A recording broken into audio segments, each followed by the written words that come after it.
하나님의 말씀 로마서 6장 1절부터 11절 제가 봉독하겠습니다. 그런즉 우리가 무슨 말을 하리요? 은혜를 더하게 하려고 죄에 거하겠느냐? 그럴 수 없느니라. 죄에 대하여 죽은 우리가 어찌 그 가운데 더 살리요? 무릇 그리스도 예수와 합하여 세례를 받은 우리는 그의 죽으심과 합하여 세례를 받은 줄을 알지 못하느냐? 그러므로 우리가 그의 죽으심과 합하여 세례를 받음으로 그와 함께 장사되었나니 이는 아버지의 영광으로 말미암아 그리스도를 죽은 자 가운데서 살리심과 같이 우리로 또한 새 생명 가운데서 행하게 하려 함이라. 만일 우리가 그의 죽으심과 같은 모양으로 연합한 자가 되었으면 또한 그의 부활과 같은 모양으로 연합한 자도 되리라. 우리가 알거니와 우리의 옛사람이 예수와 함께 십자가에 못 박힌 것은 죄의 몸이 죽어 다시는 우리가 죄에게 종노릇하지 아니하려 함이니 이는 죽은 자가 죄에서 벗어나 의롭다 하심을 얻었습니다. 만일 우리가 그리스도와 함께 죽었으면 또한 그와 함께 살 줄을 믿노니 이는 그리스도께서 죽은 자 가운데서 살아나셨음에 다시 죽지 아니하시고 사망이 다시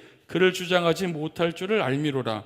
그가 죽으심은 죄에 대하여 단번에 죽으시며 그가 살아계심은 하나님께 대하여 살아계심이니 이와 같이 너희도 너희 자신을 죄에 대하여는 죽은 자요 그리스도 예수 안에서 하나님께 대하여는 살아있는 자로 여길지어다. 아멘. 오늘 로마서 6장 1절부터 11절까지 그리스도와 함께 죽고 함께 산다라는 제목으로 하나님 말씀 함께 나누겠습니다. 우리는 이제 로마서 1장부터 5장까지 우리 모두가 죄인이고 또 그래서 하나님의 진노 아래 있게 되었다는 사실을 살펴봤습니다. 의인은 없나니 하나도 없습니다. 또 우리의 어떤 의를 행함으로도 구원을 얻을 수가 없습니다. 그렇다면 어떻게 죄인이 믿음으로 의롭다함을 얻어서 의인이 될까? 구원을 얻을 것인가에 대한 이야기를 이제 살펴봤습니다. 하나님께서 복음을 통해서 그죠? 하나님의 의를 그리스도를 통해서 성취하시고 그 그리스도께서 이루신 의를 우리에게 주심으로 우리는 의롭다함을 얻습니다. 근데 이것은 믿는 자에게 일어나는 일입니다. 죄의 지배 아래 있던 우리 이 존재가 어떻게 죄인에서 의인의 신분으로 완전히 변화가 돼서 새 생명 가운데서 거할 수 있게 되었을까? 또 사망에서 새로운 생명의 삶으로 옮겨갈 수 있게 되었을까? 오늘 이런 것들을 나눌 텐데요. 오늘의 핵심은 이것입니다. 우리가 그리스도와 함께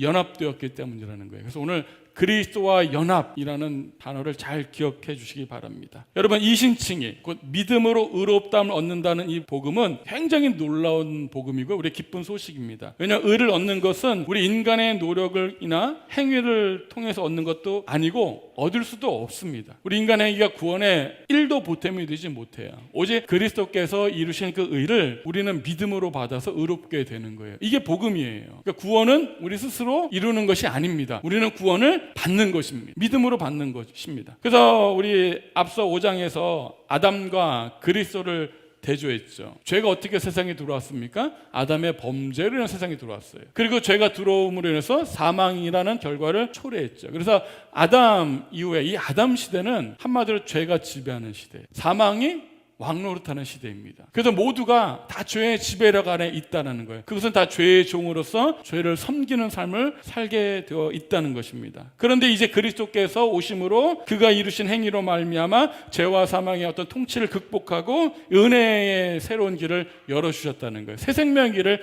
열어주셨다는 것입니다. 그래서 이제 우리 그리스도인들은 이 죄의 통치에서 벗어나서 그리스도 안에 나타난 은혜의 이 통치 아래서 하나님과 새로운 관계를 맺고 마지막 날에 하나님의 그 진노의 심판으로부터 구원을 받게 될 것이라는 확신한 소망 가운데 살아가는 존재가 된 것입니다. 그렇다면 이런 은혜의 통치 아래 있다라는 우리 그리스도인들은 도대체 우리 삶에 어떤 영향을 미칠까입니다. 우리 로마서 5장 21절 보세요. 이는 죄가 사망 안에서 왕노릇한 것 같이 은혜도 또한 의로 말미암아 왕노릇하여 우리 주 예수 그리스도로 말미암아 영생에 이르게 하려 함이라. 예수 믿는 우리들은 이제 죄의 통치가 아니라 은혜의 통치를 받아요. 그래서 은혜의 통치를 받아서 어디에 이릅니까? 영생에 이르게 된다라고 이야기하고 있습니다. 그럼 이 사실이 오늘 우리가 현재를 살아가는 우리에게는 도대체 어떤 의미가 있고 어떤 영향력이 있고 어떤 능력이 있는가, 오늘 그런 이야기들 살펴보려고 합니다. 이제 예수님의 의로운 행위를 통해서 죄가 사망 안에서 왕노릇하는 시대는 끝났다는 거예요. 그리고 이제 의를 통해서 생명을 얻는 은혜의 통치가 시작되었습니다. 그리스도께 오심으로 이 하나님의 새로운 새 시대가 열린 거예요. 그래서 지금은 아담 안에서 죄의 시대를 살고 있는 사람이 있고, 그 다음에 믿음으로 없다는 얻은 우리는 그리스도 안에서 의와 생명의 통치를 받는 그런 시대를 살아가는 사람이 있다라는 것입니다. 그래서 이 로마서 5장 20절 보세요. 율법이 들어온 것은 범죄를 더하게 하려니라. 그러나 죄가 더한 곳에는 은혜가 더욱 넘쳤나니. 이 말은 죄보다 은혜가 더 크다는 이야기죠. 근데 이 말에 대해서 이제 오해가 생길 수 있다라는 것입니다. 만약에 은혜의 통치 영역 안에 있는 그리스도인은 죄와 사망의 영역에서 완전히 벗어난 것일까요? 한마디로 우리가 예수 믿으면 죄에 대해서 완전히 자유롭고 죄를 지지 않게 되는 것일까요? 도대체 죄와 우리는 어떤 상관이 있는 걸까요? 이런 것들을 오늘 주제로서 다루려고 합니다. 죄와 사망은요, 더 이상 우리 그리스도는 진짜 지배할 수 없게 된 것입니까? 바울은 분명히 이야기합니다. 오늘 살펴보겠지만 우리 예수 믿는 사람들은 죄에 대해서 죽었다는 거예요. 그리고 죄와 사망의 영역에서 생명이 옮겨졌다는 것입니다. 그러니까 여러분, 우리가 신앙생활은요, 그냥 어떤 교리를, 성경 말씀을 잘 배워서 아 그렇구나 그리고 살아가는 게 아니고 실제 현실이라는 거예요. 우리는 죄에 대해서 죽은 존재라는 거예요. 그리고 죄의 영역에서 은혜의 영역으로 옮겨졌다는 거예요. 사망의 영역에서 생명의 영역으로 옮겨졌다는 것입니다. 그걸 우리가 어떻게 알아요? 믿음으로 안다는 것입니다. 그것이 가능한 이유는 그리스도와 연합되었기 때문이에요. 그리스도인들은 그리스도와 연합되어서 그리스도와 함께 죄에 대해서 죽고 그리스도와 함께 살아나서 이 은혜의 통치를 받는 것입니다. 그래서 의와 생명의 영역으로 옮겨졌다는 것은 이제는 우리는 의와 생명이라는 그런 영적인 실제에 맞는 삶을 살아가야 한다는 이야기를 하는 거예요. 11절 같이 한번 묵상해 볼게요. 시작. 이와 같이 너희도 너희 자신을 대하여는 죽은 자여 그리스도 예수 안에서 하나님께 대하여 살아있는 자로 여길지어다. 그러니까 여러분, 예수 믿는 사람은 어떻게 살아야 되는 거예요? 우리는 죄에 대해서 죽은 자여 하나님께 대하여는 살아있는 자로 그렇게 마음속을 생각하고 믿고 그렇게 살아가라는 것입니다. 왜 그렇게 되어야 되는지 이제 설명해 보려고 합니다. 자, 로마서 5장 마지막 부분에서 죄가 더한 곳에 은혜가 더욱 넘쳤다 그랬어요. 율법은 모세를 통해서 들어왔습니다. 그런데 율법이 들어온 이유는 뭐라 그래요? 죄를 더하게 하기 위해서라는 거죠. 율법을 통해서 죄가 죄로서 깨닫게 되고 죄가 알게 되잖아요. 그래서 죄를 드러나게 하는 기능을 갖고 있다 그랬어요. 그렇다면 하나님이 그의 은혜를 더 많이 넘치게 하기 위해서 우리는 더 많은 죄를 지어야 하는가라는 그런 의문이 생기는 거예요. 왜? 죄가 더한 곳에 은혜가 더욱 넘쳐났으니까 그래? 그러면 하나님의 은혜를 더 많이 받기 위해서는 우리가 죄를 더 많이 지어도 되겠네? 이런 생각을 가질 수 있다라는 것입니다. 그래서 오늘 사도 바울은 그 질문에 대한 답을 하는 거예요. 사람들은 이런 어떤 이신칭의 복음을 듣다 보면 논리적으로 그런 생각이 드는 거예요.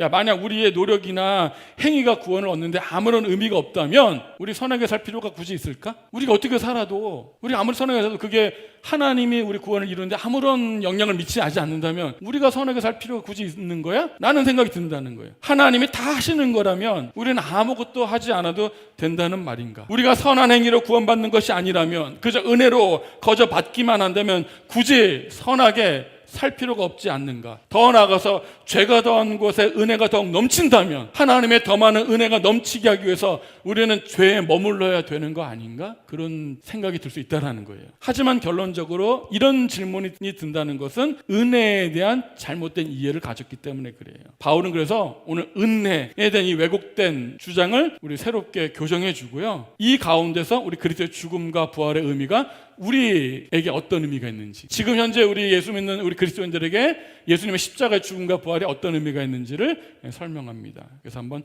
살펴볼게요. 6장 1절 2절 보세요. 자, 그런즉 우리가 무슨 말을 하리요? 은혜를 더하게 하려고 죄에 거하겠느냐? 사도 바울은 질문을 하죠. 아니, 죄가 있는 곳에 은혜가 더욱 넘친다면 그러면 은혜를 더욱 넘치게 해서 죄에 머물러야 되는 거 아닌가? 라는 질문하잖아요. 그래서 사도 바울은 뭐라 그래? 야, 그러면 은혜를 더하게 하려고 죄에 거하겠느냐? 사도 바울은 뭐라 그래? 그럴 수 없느니라 단호하게 말합니다. 왜 그래요? 이유가 있습니다. 죄에 대하여 죽은 우리가 어찌 그 가운데서 살리오라는 거예요. 바울은 은혜를 더하게 하려고 죄에 거하겠느냐라는 질문에 결코 그럴 수 없다는 거예요. 여러분, 죄에 거한다는 말은 죄의 세력권 아래 계속 머문다는 거예요. 죄의 지배력에 계속 받는다는 말이잖아요. 죄가 더한 곳에 은혜가 더욱 넘쳐난다는 것을 잘못 이해하면 이런 질문을 받게 되는 거예요. 율법이 들어온 것은 죄를 더하기 위해서구나. 죄가 더한 곳에 은혜가 더욱 넘쳐나는구나. 그러면 은혜가 더욱 넘쳐나게 하기 위해서 죄에 우리는 머물러야 되는 것 아닌가? 라는 질문에서 결국 그럴 수 없다는 것입니다. 바울은 이 잘못된 이런 칭의복음과 은혜를 더 선명하게 우리가 설명하기 위해서 그리스도 연합의 의미를 설명합니다. 우리 로마서 1장부터 5장까지는 무엇을 다뤘습니까? 이신칭의. 어떻게 죄인이 믿음으로 의롭게 되는가? 죄는 아담의 범죄를 통해서 세상에 들어왔고 우리는 모두 다 죄의 지배 아래 있다 그랬어요. 그러나 그리스도 둘째 아담이 그리스도의 오심으로 그 의를 이루시고 그 의를 우리에게 주셔서 우리가 이제는 죄에서 벗어나서 은혜와 생명 안에서 왕노릇한다라고 이야기했습니다. 그래서 우리 구원은요, 우리가 이루는 게 아니에요. 그리스도께서 이루신 의를 우리에게 주심으로 우리는 구원을 받는 것입니다. 그게 믿음으로 의롭다함을 얻는다는 진리잖아요. 그래서 하나님은 일하지 않는 자, 경건하지 않은 자로 의롭다 하시는 분이죠. 여기서 우리는 하나님이 어떤 분인지를 알게 되었습니다. 이제 오늘 6장부터 8장까지 이 그리스도와 연합이라는 측면에서 우리 구원을 설명하는 거예요. 예수 믿고 구원받는다, 이 말을 이렇게 생각해요. 여러분 어떻게 구원받아요? 믿음으로 구원받아요? 구원받는 게 뭔데요? 천국 가는 거예요. 너무 간단해요. 그러니까 천국은 언제 가요? 우리 생각에 죽으면 간다니까 아직 많이 남았다고 생각하시는 분들 계시잖아요.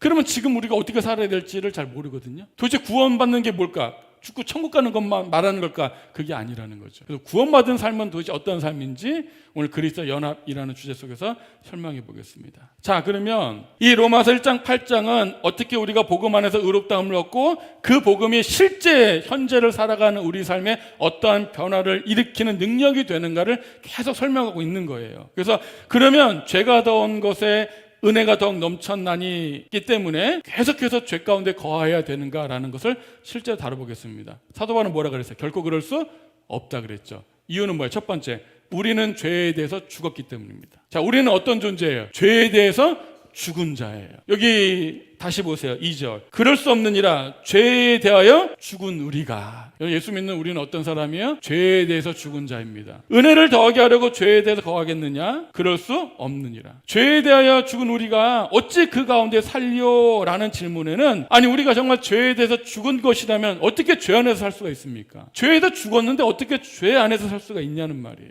사망과 생명은 공존할 수 없잖아요. 우리가 죄에 대해서 죽은 존재라면 논리적으로 죄에 대해서 살 수가 없는 존재가 된 거예요. 여기서 우리 믿는 자들의 정체성을 말해주고 있습니다. 믿음으로 의롭다함을 받은 자들은 죄에 대해서 죽은 자라는 거예요. 우리는 죄에 대해서 죽은 자입니다. 그렇다면 죄 안에서 다시는 살 수가 없는 거예요. 어떤 사람이 죄 가운데 살아간다면 그 사람은 믿는 자가 아니라는 말이에요. 왜? 죄라는 영역으로 한번 이해해 보세요. 우리가 죄 가운데 살았는데 이제는 죄의 영역에서 벗어나서 다른 곳으로 옮겨졌다면 어떻게 죄의 영역 안에서 살 수가 있습니까? 라는 말이 되는 것입니다. 더 이상은 죄의 영역 안에서 살 수가 없어요. 살고 싶어도 할 수가 없습니다. 우리는 왜요? 소속이 바뀌었기 때문에. 믿는 자는 이미 죄에 대해서 죽었다는 거예요. 더 이상 죄의 영역 안에 있지 않다는 거예요. 그래서 죄에 대하여 죽었다는 말은 믿는 자는 이미 죄에 대해 죽었고 죄의 영역에서 다른 영역으로, 다른 곳으로 옮겨진 것입니다. 그래서 이 죄에 대해서 죽었다는 말을 우리가 잘 이해하기 위해서는요, 그러니까 오해를 좀 풀어야 돼요. 첫 번째 오해는 이것입니다. 죄에 대해서 죽었다는 말은요, 우리가 더 이상 죄를 짓는 것을 원하지 않는다는 말이 아니에요. 예수 믿어서 우리 죄에 대해서 죽었는데 죄를 져요, 안 져요? 우리가 죄를 집니다. 죄를 짓고 싶은 마음이 있어요, 없어요? 또 은근히 있어요. 이상한 거예요. 그러면 정말 믿는 사람은 죄에 대해서 죽었기 때문에 더 이상 죄를 짓지 못하는 것인가? 라는 의문이 생기지만 사도 바울은 만약에 그렇다면 여기 12절 14절 보세요. 그러므로 너희는 죄가 너희 죽은 몸을 지배하지 못하게 하고 몸의 사욕에 순종하지 말고 너희 지체를 불의의 무기로 죄에게 내주지 말고. 만약에 우리가 죄에 대해 죽은 자로서 죄를 짓지 못한다면 이런 말을 할 필요가 없죠. 너희 몸을 죄에 내주지 마라, 이런 권면할 필요가 없잖아요. 근데 사도 바울은 분명히 말하거든요. 너희 지체를 불의의 무기로 죄에게 내주지 말라. 그럼 죄에게 내줄 수 있다는 말이잖아요. 그러니까 우리가 죄에 대해 죽었다는 말이 우리가 더 이상 죄를 짓지 않는다는 것을 의미하는 것은 아니라는 거예요. 죄를 지을 수 없다면 죄가 너희 몸을 지배하지 못하게 하고 죄에게 내주지 말라라고 사도 바울이 권면할 필요가 없죠. 그리고 우리는 경험적으로 압니다.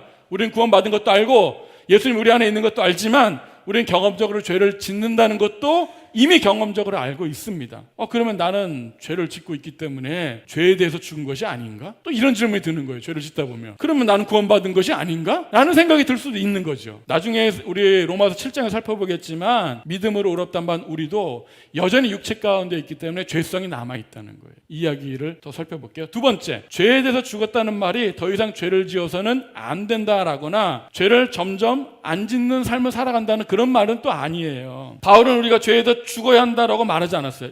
여러분들 예수 믿고 의롭다함 받으면요 이제 점점 죄에 대해서 죽어야 합니다 라는 말이 아니에요. 뭐라는 거예요? 죄에 대해서 이미 죽었다라고 결론을 내려버려요. 그것은 죄하고 완전히 단절되었다는 거예요. 계속 죽어야 된다는 말이 아닙니다. 우리 예수 믿는 사람 한 번 믿으면 어떻게 해요? 죄에 대해서 죽음으로 끝난 거예요. 그거는 단회적인 사건입니다. 계속 죽어야 된다는 말이 아니에요. 죄에 대해서 죽었으니까 점점 죄를 짓지 않도록 하자는 게 아니에요. 이미 죄에 대해서 죽은 존재라는 말은 더 이상은 죄의 지배 영역에 있지 않다는 말이에요. 세 번째는 이것입니다. 죄에 죽었다라는 것이 죄의 책임이 우리에게 더 이상 없다라는 말로 이해하면 안 돼요. 우리가 이미 죄를 용서받았기 때문에 더 이상 죄에 대한 책임이 없는 것 아닌가? 그러면서 마음대로 죄를 져도 되는 거야? 라는 말이 아니라는 것입니다. 사도 바울이 만약 그렇다면 우리에게 죄를 짓지 말라는 권면할 필요가 없죠. 그러나 분명하게 우리는 죄를 짓지 말도록 권면하고 있습니다.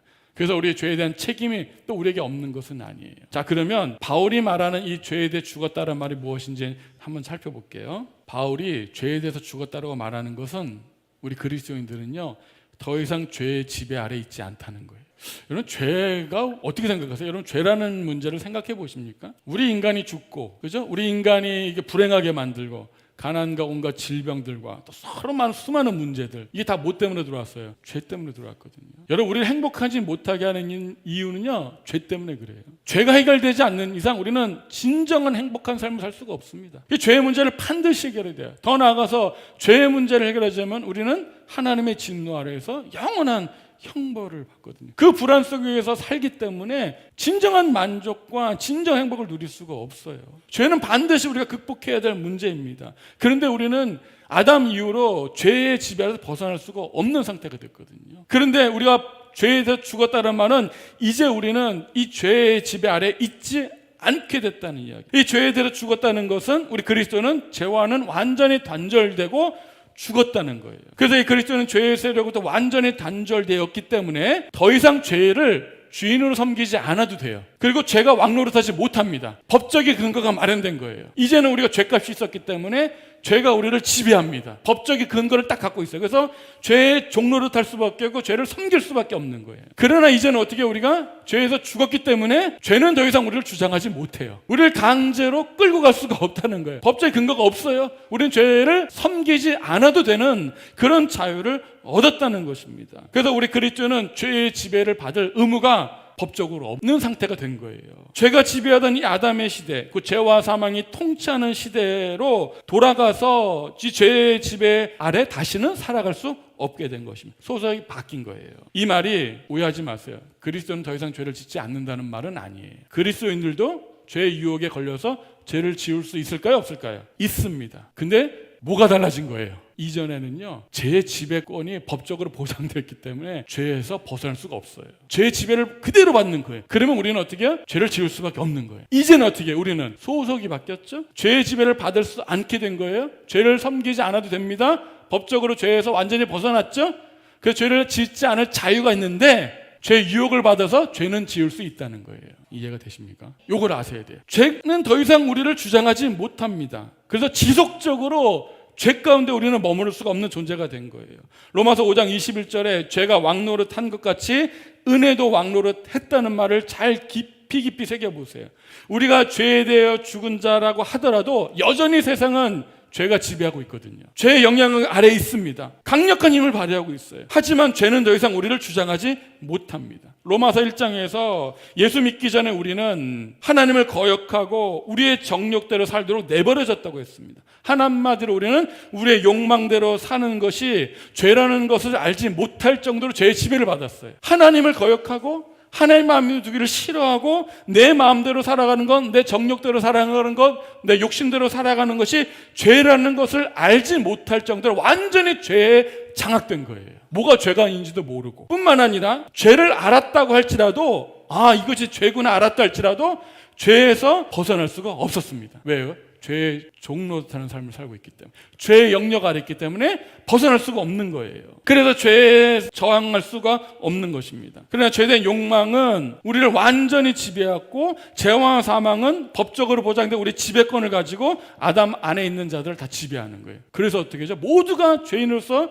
죄를 짓고 하나님의 진노 아래에서 심판받는 거예요. 이게 우리 인류가 놓인 운명이에요. 죄를 몰라서도 그렇고 알아도 벗어날 수가 없는 상태. 하지만 믿음으로 의롭다함 받은 우리는 죄의 영역에서 완전히 벗어납니다. 그리스도께서 죄값을 다 갚으시고 우리를 구속해 하셨거든요. 더 이상 죄가 우리를 지배할 수가 없어요. 주인이 바뀐 거예요. 소속이 바뀐 것입니다. 죄가 우리에게 왕노릇하는 게 아니고 은혜가 우리를 통치하는 삶을 우리가 이제 살게 되었다는 이야기예요. 그래서 죄는 더 이상 우리에게 지배권 행사할 수가 없습니다. 이걸 분명히 아십시오. 우리는 죄의 종노릇을 할 필요가 없고 죄에 굴복할 필요도 없습니다. 왜냐하면 이제 죄의 세력이 우리를 다스리는 것이 아니라 새로운 능력, 곧 은혜가 우리를 다스리고 있기 때문에 그래요. 그러니까 여러분, 예수 믿는 것은 그냥 단순히 내가 의지로 죄를 짓냐 안 짓냐 이런 순서가 아니고 존재가 바뀌었다는 걸 알아야 돼요. 골로새 1장 13절. 그가 우리를 흑암의 권세에서 어떻게 해요? 건져내사. 어디요? 그의 사랑의 아들의 나라로 옮기셨으니. 그러니까 여러분, 예수 믿는다는 것은 우리가 영적으로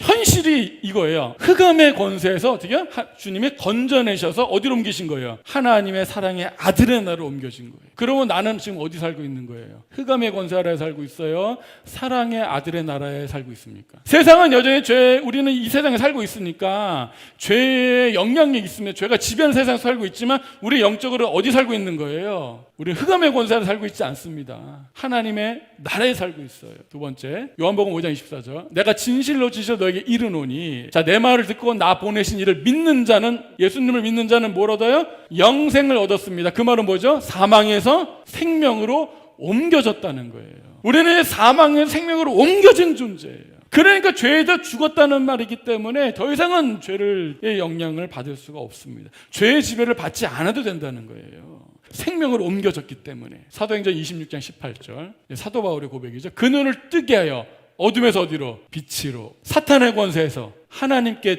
오래게 하려고 죄의 사함과 나를 믿어 거룩하게 된 무리 가운데서 기업을 얻게 하리라 하더이다. 자, 우리는 어떻게 해요? 사탄의 권세에서 어디로요? 하나님께로 돌아오게 하려고. 잘 보세요. 우리 흑암의 권세에서 하나님의 아들의 나라. 죽음에서 어디로? 생명으로. 사탄의 권세에서 어디로? 하나님께로 옮겨졌다. 여러분, 이 사실을 믿으세요? 여러분, 꼭 믿으세요. 내가 지금 정말로 내가 안에 믿음으로 의롭다함을 얻고 예수가 내 안에 있다면, 우리가 예수 안에 있다면, 내가 지금 현재 죄를 짓고 있다 할지라도 반드시 기억하세요. 나는 죄에서 죽은 존재다. 나는 흑암의 권세에서 하나님의 아들에 옮겨진 존재다. 죽음에서 생명으로 옮겨진 존재다. 사탄의 권세에서 하나님께로 옮겨진 존재라는 사실을 묵상하십시오. 이게 우리의 정체성이에요. 죄에 대하여 죽은 자입니다. 그래서 이것은 그냥 이론이 아니고 실제 우리에게 영적으로 일어난 사실이라는 뜻입니다. 그러므로 죄에 대해서 죽었다는 말은 더 이상 우리 안에 죄가 없다거나 더 이상 죄가 우리에게 영향을 미치지 못한다는 말은 아니에요. 우리는 아직 죄가 지배하는 세상 속에 살고 있습니다. 여전히 죄는 강력한 힘과 권세를 가지고 있어요. 그래서 우리를 유혹하고 걸려 넘어지게 하고 우리를 죄를 짓게도 합니다. 그러나 죄는 더 이상 우리를 주장하지 못합니다.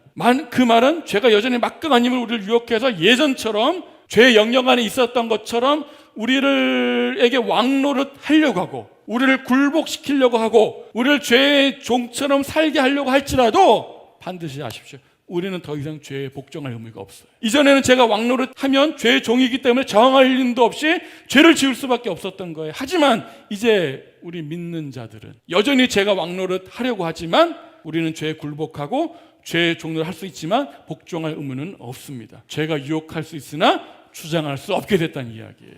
그래서 우리가 정죄함이 없는 거예요. 우리가 죄에 대해 죽었기 때문에 죄도 우리에 대해서 죽을 수 있는 것입니다. 이해되세요? 우리가 죄에서 죽었기 때문에 죄도 우리에 대해서 죽은 거예요.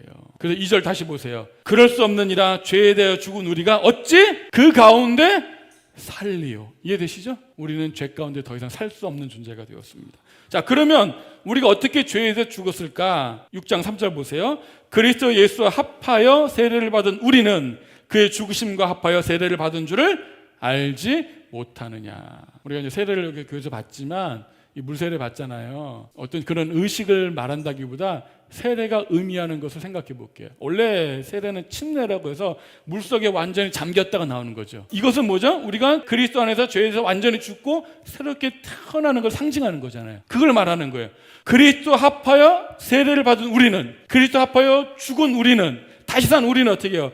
그의 죽으심과 합하여 세례를 받았다는 이야기입니다. 아담과 우리가 연합되어 있을 때 그 죄와 죄의 결과가 우리에게 해당되었죠. 아담 안에서 죄를 짓고 그 죄의 결과로 우리가 사망 안에 거하게 되었습니다. 이제는 우리가 예수님을 믿음으로 예수님과 연합되어 있기 때문에 예수님의 것은 다 우리의 것이 되는 거예요.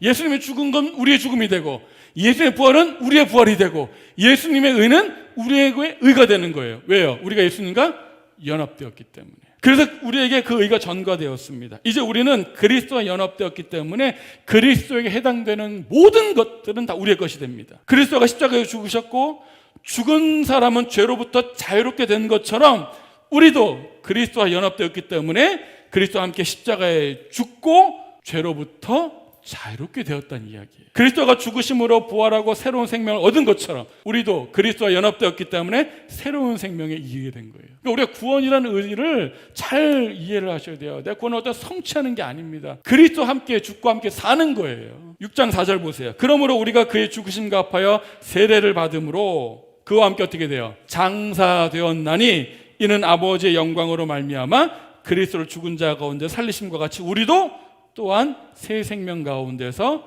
행하게 하려 함이라. 예수님을 믿는다는 것은요, 그리스도와 함께 죄에 대해 죽었다는 것입니다. 그리고 그리스도와 함께 새 생명을 얻었다는 것입니다. 그래서 더 이상은 죄 가운데 살지 않게 됐다는 거예요. 그럼 어디 살아요? 새 생명 가운데서 행하게 하려 함이라. 예수님 믿으시죠? 우리는 어디 사는 존재예요? 새 생명 가운데 사는 존재예요. 그래서 그리스도와 연합이 된다는 말은 그리스도 것이 다 우리의 것이 된다는 말이고요. 그리스도가 새로운 생명을 부활하셨다는 것은 우리도 새로운 생명 가운데서 살게 된다는 말입니다. 이 새로운 생명의 삶은 장차 예수님께서 영광의 부활의 몸이 되신 것처럼 우리가 장차 그 부활의 영광의 몸에 참여하게 된다는 것이고요. 그의 길로 우리를 인도한다는 거예요. 5절 보세요. 만일 우리가 그의 죽으심과 같은 모양으로 연합한 자가 되었으면 그의 부활과 같은 모양으로 연합한 자다. 그러니까 그리스도 연합해서 함께 죽으면 반드시 뭐가 된다는 거예요? 그리스도와 함께 부활할 수 있다는 이야기죠. 그러므로 은혜를 더하게 하려고 죄에 거할 수 있냐라는 질문에 거할 수 없습니다. 우리는 존재론적으로 거할 수가 없어요. 옮겨졌기 때문에. 자, 그러면 우리는 이 예수 믿는 사람들은 그리스도와 함께 죽은 삶을 사는데 이것을 옛사람과 새사람에 대해서 살펴보겠습니다. 자, 의롭다함을 얻은 사람은 죄에 대하여 죽었다는 말은 더 이상 죄의 지배를 받지 않아도 된다는 말이라고 설명했습니다. 그리스도 연합한 우리는 이제 예수님 안에서 새 생명의 삶으로 변화된 삶을 사는데 그 삶의 방향은 어디예요? 이 부활의 영광을 향해 가는 삶이에요. 자, 6장 6절 보세요.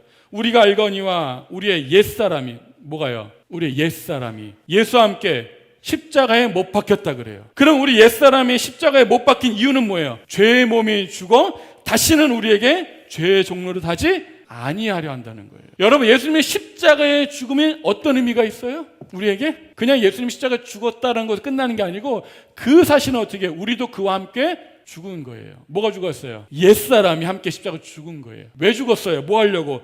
죄의 몸이 죽어서 다시는 죄의 종로를 하지 않게 하려고. 옛사람이 죽었다는 거예요. 그러니까 우리가 의롭다함을 얻었다는 말은 우리의 이 죄의 몸을 죽게 하려고 우리 옛사람이 주님과 함께 십자가에 죽었다는 것입니다. 옛사람과 죄의 몸을 잘 구분해서 이해하세요. 자, 그래서 우리가 십자가에 못 박힌 것은 두 가지 결과가 우리에게 미칩니다. 첫 번째, 죄의 몸이 죽는 거예요. 뭐라고요? 죄의 몸이 죽는 거예요. 예수님이 십자가에 죽으신 사건, 2000년에 죽으신 그 사건이 오늘 나와 무슨 상관이 있어? 나의 죄의 몸이 죽은 사건이라는 이야기예요. 옛이라는 단어는요, 예수님 믿기 전의 상태를 말하는 거예요. 그러니까 옛사람은 어떤 사람이죠? 첫사람 아담에 속해 있는 사람이에요. 그 사람은 어떤 사람이에요? 죄의 지배 아래 있는 사람, 죄의 종노릇하는 사람, 사망의 권세 아래 놓인 사람, 하나님의 진노 아래 있게 되는 사람, 그 옛사람입니다. 새 사람은 어떤 사람이에요? 두 번째 아담인 예수 그리스도에게 속한 사람, 이제는 죄가 지배하지 못하는 사람, 생명과 은혜 안에 사는 사람을 말하는 거죠. 그래서 옛사람은 죄와 사망의 지배를 받는 사람이고 새 사람은 의와 생명을 경험하는 사람입니다. 이거 구분되시죠? 이거는요. 그렇다면 그리스도는 어떻게 죄와 사망의 영역에서 의와 생명의 영역으로 옮겨갈 수 있는가? 그것은 옛사람이 그리스도와 함께 십자가에 못 박힐 때만 가능한 거예요. 우리 옛사람은 십자가에 못 박혀 죽은 거예요. 그리스도의 십자가에 죽으면 그래서 단순히 예수님께서 십자가에 죽으셨다는 사실이 아니고 우리 그리스도는 옛사람이 함께 죽은 거예요. 예수님을 믿는다는 것은요, 우리 옛사람이 실제 그리스도와 함께 죽는 거예요. 그게 현재적 구원입니다. 우리 옛사람이 십자가에 죽었기 때문에 더 이상 우리는 죄를 지을 수 없는 상태가 된 거예요. 죄의 몸을 죽이기 위해서 옛사람이 죽었다는 것입니다. 죄의 몸이 그럼 뭘 말하는 걸까요? 6장 12절 보세요. 그러므로 너희는 죄가 너희 몸을 지배하지 못하게 하여 몸의 사역에 순종하지 말고. 이 말은 죄의 몸이란 이것입니다. 죄의 지배를 받는 몸이란 거예요. 우리의 몸은요, 죄가 지배하는 도구와 수단입니다. 아담의 범죄로 죄가 세상에 들어왔죠. 그리고 죄가 세상을 지배합니다. 우리 몸은 어떻게 돼요? 죄의 지배 아래 있게 되었습니다. 그래서 죄의 명령에 따라서 죄를 실현하는 도구가 우리예요. 죄라는 것이 어떻게 이 세상에 나타나요? 우리 몸을 통해서 나타나는 거예요. 우리는 뭐라는 거예요? 죄의 명령을 받아서 죄를 이 땅에 실현하는 도구라는 것입니다. 그게 옛사람이에요. 그게 죄의 몸입니다. 죄의 도구로서 의미로 우리가 죄의 몸이라고 말하는 거죠. 다시 말해서 죄의 몸이라는 것은 죄가 우리 몸을 통해 죄를 짓도록 우리 몸을 지배하고 왕노릇한다는 점에서 죄의 몸이에요. 그러니까 우리는 죄를 짓지 않을 수가 없는 거예요. 왜? 우리는 죄의 몸을 갖고 있기 때문에. 근데 옛사람이 죽었다라는 것은 어떤 의미예요? 예수님을 믿는 사람은 옛사람이 완전히 죽었습니다. 이는 죽은 자가 죄에서 벗어나서 의롭다 하심을 얻었다는 거죠. 7절 보세요. 이는 죽은 자가 죄에서 벗어나 의롭다 하심을 얻었다. 예수님께서 십자가에 죽으신 것은요, 우리 옛사람이 죽은 거예요. 함께. 우리 옛사람 왜 죽었어요? 우리 죄의 몸을 죽이기 위해서. 그리고 우리는 어떻게 의롭다 하심으로 새로운 신분을 얻게 되는 사건이 그리스도의 십자가예요. 이제 죄에서 벗어나 의롭다 하심을 얻은 우리는 죄에서 완전한 자유를 얻은 거예요. 그래서 우리 교회에서 말하는 자유는요, 내 맘대로 살아야지가 자유가 아니고요. 무엇으로부터 자유죠? 죄로부터 자유예요. 그 말은 내 맘대로 살자라는 게 아니고 죄로부터 자유함을 얻었다는 거예요. 죄가 더 이상 나를 지배하지 못한다는 거예요. 사망이 나를 더 이상 주장하지 못하게 됐다는 이야기입니다. 우리는 이제 죄를 거부할 수 있는 자유가 있어요. 죄에서 해방되었다는 이야기를 말하는 것입니다. 그래서 우리는 진정으로 자유를 얻었고 하나님을 찾을 수 있고 하나님을 사랑할 수 있게 되었다는. 여전히 죄가 지배하는 세상 속에 살아가지만 그래도 내 안에 죄성이 남아있기 때문에 있지만, 그래도 우리가 죄를 가끔은 지을 수 있지만 죄는 나를 지배하지 못합니다. 믿지 않는 사람들이 죄를 짓는 것은요, 그건 죄의 종으로서 당연한 거죠. 죄의 종이니까 죄의 종로를 타는 거, 죄를 짓는 거 당연한 거예요. 그래서 믿지 않는 사람들이 죄를 짓는 것은 이상한 게 아닙니다. 그 신분에 맞게 살고 있는 거예요. 믿지 않는 사람이 죄를 안 지면요, 그 신분에 맞지 않는 삶을 사는 거예요. 그게 가능하지 않습니다. 그들이 죄를 짓지 않을 이유가 전혀 없습니다. 죄의 종으로서 죄의 명령을 따라서 죄를 섬기면서 죄를 짓는 것은 당연하잖아요. 그게 죄의 종이라는 정체성에 맞는 행동을 하는 거예요. 그러나 그리스도 연합한 사람은 정체성이 바뀌었죠. 존재가 바뀌었고 환경이 바뀌고 상황이 바뀌었잖아요. 새로운 내가 됐잖아요. 다시 말해서 그리스도에는 죄를 짓는 것은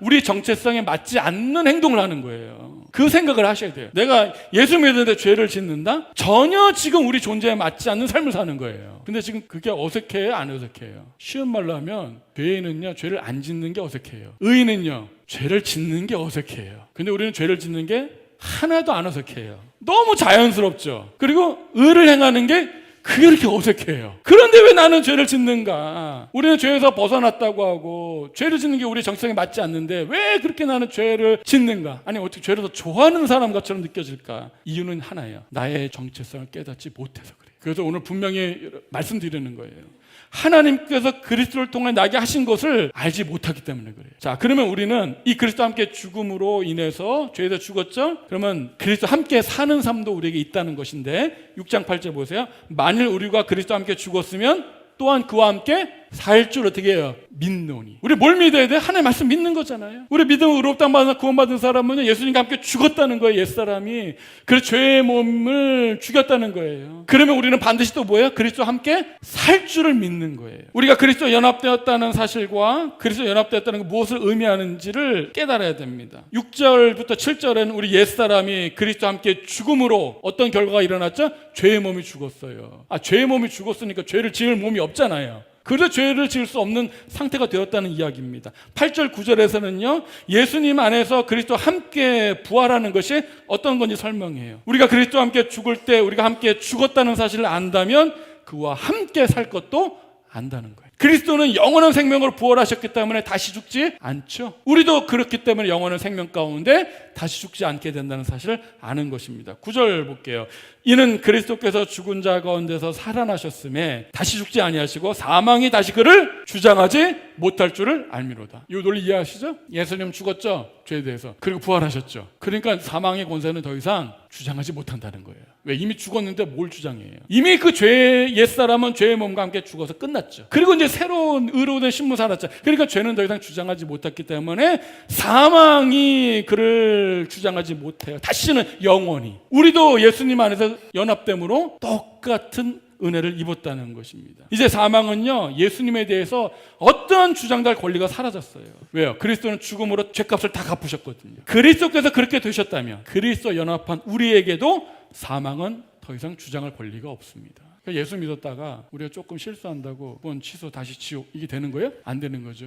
영생은 뭐죠? 영원한 생명이죠. 우리 영생을 얻었는데 우리가 뭐 조금 잘못하고 영생이 취소되면 그 영생입니까? 그럼 우리가 이 말을 이해하지 못하면 늘 불안 속에 살아요. 죄의 영역에서 우리가 지금 예수 믿어 어디로 옮겨졌어요? 생명의 나라로 옮겨졌죠. 그럼 우리가 조금 또 죄를 싫으면 다시 죄의 영역으로 옮겨졌다가 조금 교회 잘 다니면 또 다시 생명을 옮겼다가 계속 왔다 갔다 하는 거예요? 계속 국적을 바꾸는 거고 존재를 계속 바꾸는 거예요? 이해되시죠? 그럴 수 없다라는 거예요. 10절 보세요. 그의 죽으심은 죄에 대하여 단번에 죽으시며. 그러니까 예수님의 죽음은요 한 번 죽음으로 영원히 죽으신 거예요. 끝난 거예요. 계속 죽는 게 아닙니다. 그러나 그의 살아계심은 하나님께 대하여 영원히 사는 거예요. 우리도 예수님과 함께 죽고 그 죄 몸 죽음으로 끝난 거예요. 이제는 어떻게 해요? 주님과 함께 영원히 사는 것입니다. 그래서 예수님의 죽으심은 죄에 대하여 단번에 죽은 것입니다. 죄가 없으신 예수님은요 죄인과 다르리 죄로부터 자유해질 필요가 없었던 분이세요. 근데 그가 죄에 대해 죽은 것은 이 사망의 권세를 무너뜨리기 위해서요. 우리 죄인들을 대신해서 죄와 형벌을 대신 짊어지시고 죽으신 거예요. 그래서 예수님은 우리의 죄를 처리하기 위해 이 땅에 오셔서 사람이 되셔서 우리가 죽어야 할 죽음을 대신 죽으신 것입니다. 그것은 단번에 이루신 사건이에요. 그의 죽음은 영원히 단 한 번만 이 역사 속에서 이루어진 사건입니다. 우리도 그걸 믿음으로 한 번에 죽는 거예요. 죄에 대해 죽으신 그리스도는 이제는 무엇을 위해 살아가요? 하나님을 위해 살아갑니다. 죄에 대한 죽음은 단번에 끝난 일이지만 영원히 사는 것은 끝난 게 아니고 계속 이어지는 거잖아요. 그래서 그리스도께서 얻으신 이 부활의 새 생명은요 예수님만 해당되는 것이 아니라 그와 연합된 우리에게도 해당되는 것입니다. 아담 시대에 살던 사람들, 죄의 지배 아래 살았던 사람들은 어떤 사람들이에요? 하나님을 거역하고 자기 욕심대로, 자기 정욕대로, 자기 마음대로, 자기 중심적인 삶을 살았잖아요. 살 때는 좋지만 하나님의 진노를 쌌다가 나중에 마지막 심판 때 하나님의 진노를 받고 영원한 심판 가운데 거하게 되는 그들의 운명이잖아요. 하지만 은혜가 지배하는 이 그리스도의 시대 우리 그리스도인들 어떻게 하나님을 위해 사는 하나님 중심적인 삶을 살아가는 존재가 됐다는 이야기예요. 갈라디아서 2장 19절 볼게요. 같이 한번 읽어볼게요. 시작. 내가 율법으로 말미암아 율법에 대하여 죽었나니 이는 하나님에 대하여 살려 함이라. 아멘. 예수님의 죽음과 부활은요 예수님 사건으로 개인적인 사건 끝난 게 아닙니다. 그것은 어떻게 해요? 우리가 주님과 함께 죽은 사건이고요 우리가 함께 부활한 사건입니다. 그래서 그것은 우리의 삶의 방향을 완전히 바꿔버린 거예요. 우리가 그리스도의 죽으심과 이 새 생명에 연합되었다는 존재를 안다면 11절 이렇게 살아야 합니다. 같이 한번 묵상해 볼게요. 시작. 이와 같이 너희도 너희 자신을 죄에 대하여는 죽은 자요 그리스도 예수 안에서 하나님께 대하여는 살아있는 자로 여길지어다. 아멘. 여러분 예수님 믿으세요? 정말 예수님이 나의 주님 되시고 오늘 믿음으로 의롭다함을 얻었다라는 그런 확신이 있으세요? 그러면 우리는 어떻게 생각해야 돼요? 우리는 죄에 대하여 죽은 자다. 그리고 그리스도 예수 안에서 하나님에 대하여는 살아있는 자로 여기며 사십시오.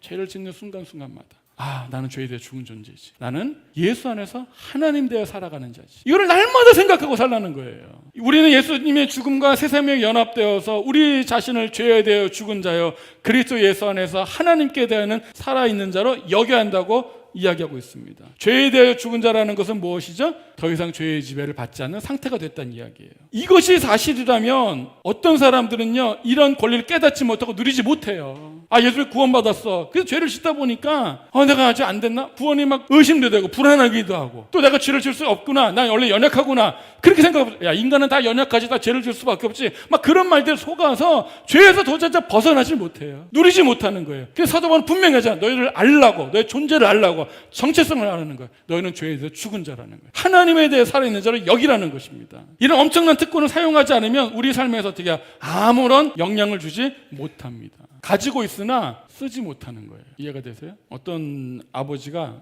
이제 아들이 미국에 유학 간다고 해서요, 성경책을 딱 줬습니다. 성경책을 딱 주면서, 너 정말 힘들 때, 이제 유학 가면 이제 경제적으로 어려울 수도 있잖아요. 너 정말 힘들 때 말씀을 읽어라. 바닥 갖고 갔어요. 근데 아들 살면서 힘든 일이 있겠죠. 너무 힘들면 힘들게 살아가는 거예요. 그리고 이제 공부를 그래도 어렵게 다 마치고 돌아와서 아버지에게, 아버지 뭐 유학 갔다 온 게 너무 힘들었습니다. 막 힘들었던 얘기를 막 하는 거죠. 근데 아버지가 그래요.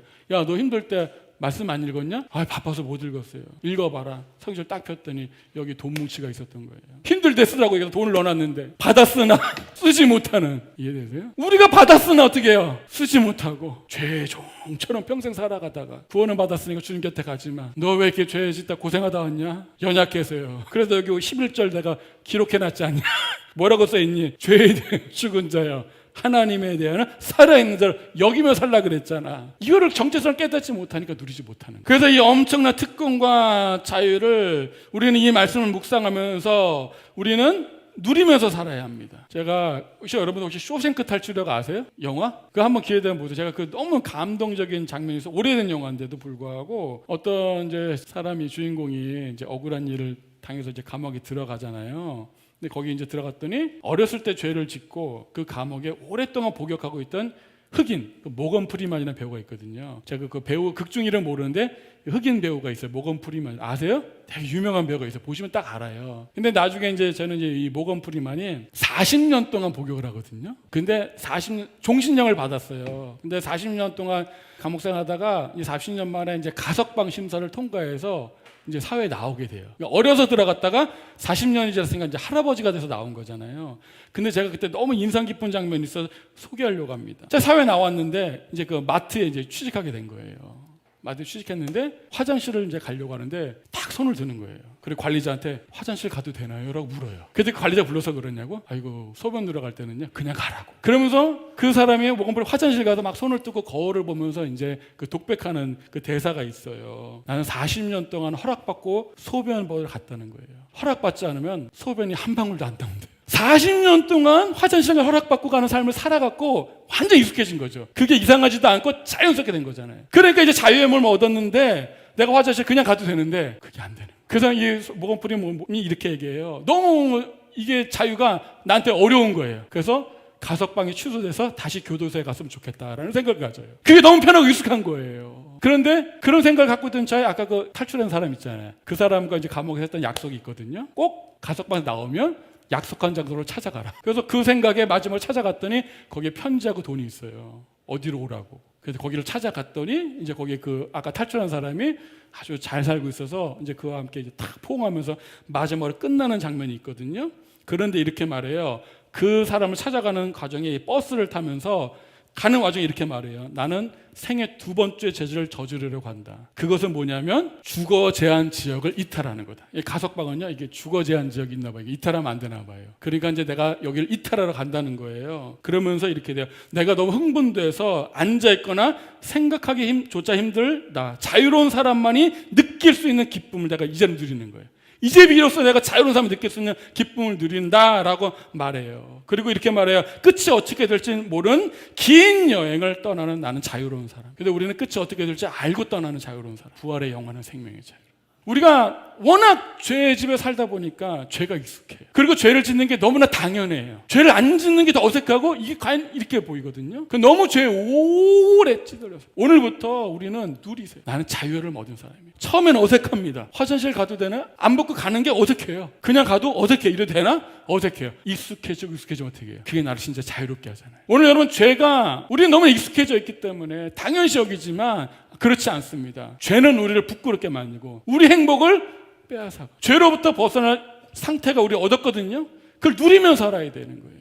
오늘부터 하나님의 말씀 속에서 죄로부터 벗어나고 죄를 하나씩 하나 극복해가는 삶을 살아요. 죄에 오면 우리는 연약해서 걸려 넘어질 수는 있지만 오늘 묵상하세요. 나는 죄에 대해 죽은 존재, 나는 하나님께 대해서 살아가는 존재를 여길지어다를 말씀 묵상하시고 죄를 하나씩 하나씩 극복해보세요. 그러면 진정한 자유를 경험할 수 있습니다.